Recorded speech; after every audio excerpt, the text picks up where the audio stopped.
Clayton, Chris Rodriguez, obviously a big part of Kentucky's game plan, and he played a big role in the past two games against South Carolina. What do you got to do to slow him down? Our players said it the best. Pretty much you have to.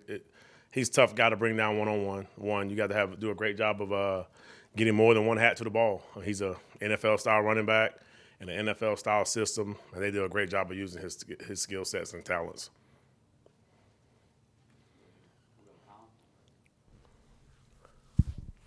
Clayton, I'm curious. Zach was just in here and said Kentucky runs more of a NFL style 3-4 and says it's kind of hard to run the ball against a front like that, north and south. What about that schematically makes it tough? I'm just curious what's hard about running against maybe a 3-4 odd front.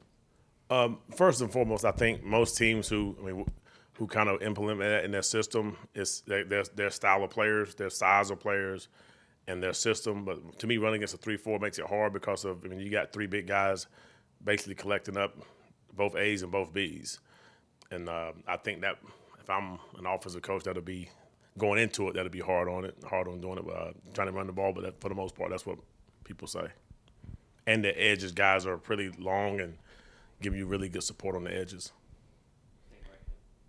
Their receiver group is obviously pretty different than what y'all went against last year. Do they do anything different with those guys in the passing game, or is it kind of the same as far as scheme and types of plays and that type of stuff? They don't do much different. It's more of a pro-style thing, and they got guys that's long and they can run and catch. Welcome to the SEC. That's pretty much how it is. Every week it's going to be a really good running back, a really good group of receivers. But these guys have done a good job of implementing these freshmen. Obviously, their slot receiver is a guy from Vitek.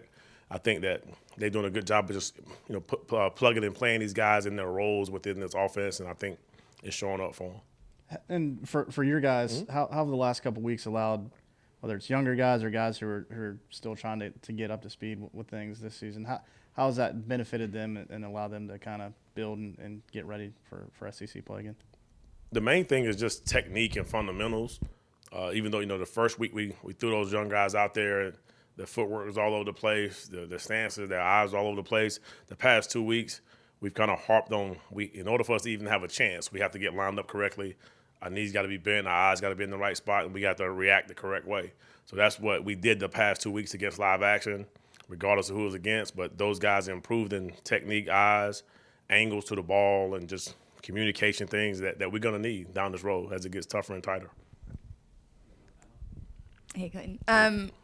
From Will Levis, what have you seen from him just on tape from last year when you guys played him? And, how does he compare with a guy like Stetson Bennett or like KJ Jefferson that you guys have already faced in terms of containing him? Yep. To me, first and foremost, hats off. I'm a football guy, so anytime somebody shows improvement on tape, I tip my hat to it. So watching him from last year to this year, he's an improved football player. So that means that I have to respect that as a coach. And just as a human being, he put some work in. He's a better quarterback. He's an NFL-ready quarterback. I think as far as containing someone like that, you have to do a great job of just staying within your game one. You can't try to put so much pressure on yourself to say we have to stop him because he has weapons around him.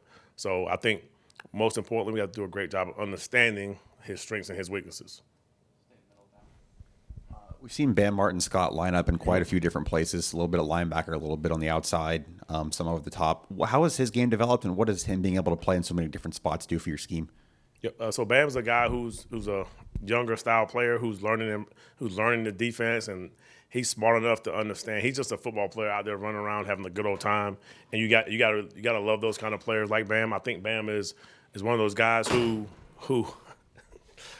Bam. Speaking of Bam, but.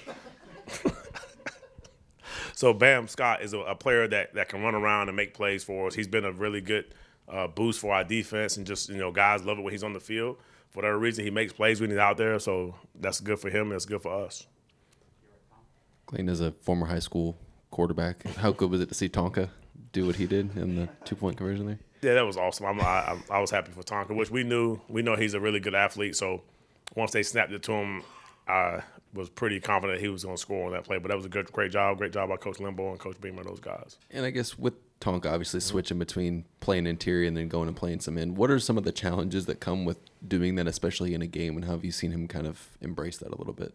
you have to have the right mindset and got to be a smart football player, and he fits both of those. So obviously we were down at the ends position for a week, and we're still missing bodies there, but so Tonka will be a guy that can go in there on certain situations of the game, but he has the right mindset with everything he does, and it carries over to the football field. So I think that's the most important thing. His mindset is correct, and his upbringing is great. It's everything, seriously. So that's why he's able to do those kind of things for us. How important is it for just the players to have a strong outing against an SEC team and really put together a full performance? Is that something that you guys talk to them about as coaches, or do they talk about amongst themselves? How does that kind of go? I mean, these guys have pride. These guys understand, the conference. Obviously, we headed into SEC play again, and they completely understand it. And you can tell by just the work ethic. Really, I mean, to me, like, you should work the same amount. You should work hard like you did against Charlotte and South Carolina State and Georgia. It should not have changed. If anything has changed, that means that you weren't doing it the first time. That's not good. But guys can improve and get better and find better ways to get ready for this game. As the season goes, we're gonna need more and more and more. Just keep grinding away at it. I think our guys are, but for the most part, our guys have been giving all they can off the field in regards to trying to learn it and make sure they understand who they're going against. But it's definitely important. There's no doubt about it. Clayton, how did you spend your free Saturday? I mean, really, I woke up and I watched the 12 o'clock game. Then I went and did a couple of things with my family. Then I came back and watched the NC State Clemson game, and then that was it. I guess, and how much from just the time away these last couple of days, the longer week, how much can that help this defensive staff in terms of game planning and having a little bit of extra time to watch film and kind of create a plan for this week? Yeah, we had the Friday and we had the Sunday, so we gained, I would say, a full whole day of just sitting down, meeting and watching tape. And it's different when you're able to have game plan thoughts and then watch them play live on TV on a Saturday. So it's give you just a good feel in your head on some things that you need to do, and then you have the Sunday and then the Monday again. So we definitely gained a day and a half of just prep, and it was huge, Clayton, I think you were first at Western Kentucky when Joker was there, was the head coach of Kentucky, but I guess just haven't been in that state and coached against Kentucky in the past. I guess just what about that program is different now under Mark Stoops, and maybe from afar, what's it been like seeing how that program has changed over that time as well? That's a good one. Threw me back there on 2010, Western Kentucky versus Kentucky. So, I mean, I would say the first thing that I would say me and Coach Stoops know each other through some mutual friends. And when I worked at Stanford, we was on the flight together back in the day, coming from somewhere, Arizona, probably California.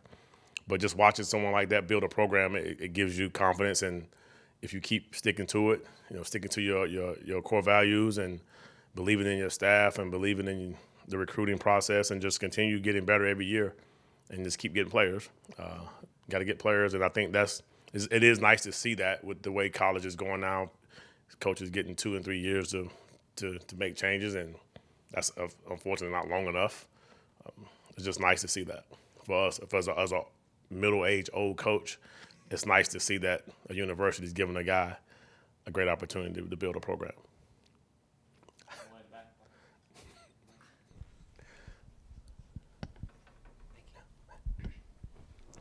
Will Levis was asked the other day about their offensive line struggles to this point, and he pointed to the return of Chris Rodriguez as a huge help, complimenting him as a pass blocker. How do you plan around a running back like that who also blocks well, especially one who can then slip out and become a receiving threat? Absolutely. So the way you got to plan that, you have to just make sure your players are very aware of each guy's skill set. So Rodriguez and Will, they've been playing together for a while. So obviously that's a comfort level, having someone behind you. Our guys have to know that he is a good pass protector. He steps up in the pocket. He will slip out for screens. So we got to be very smart on how we play. We just can't be overzealous and just run right past him, and then he'll slip him for a screen, those kind of things. But game planning-wise, you have to just understand who you're going against and their strengths and their weaknesses and go from there.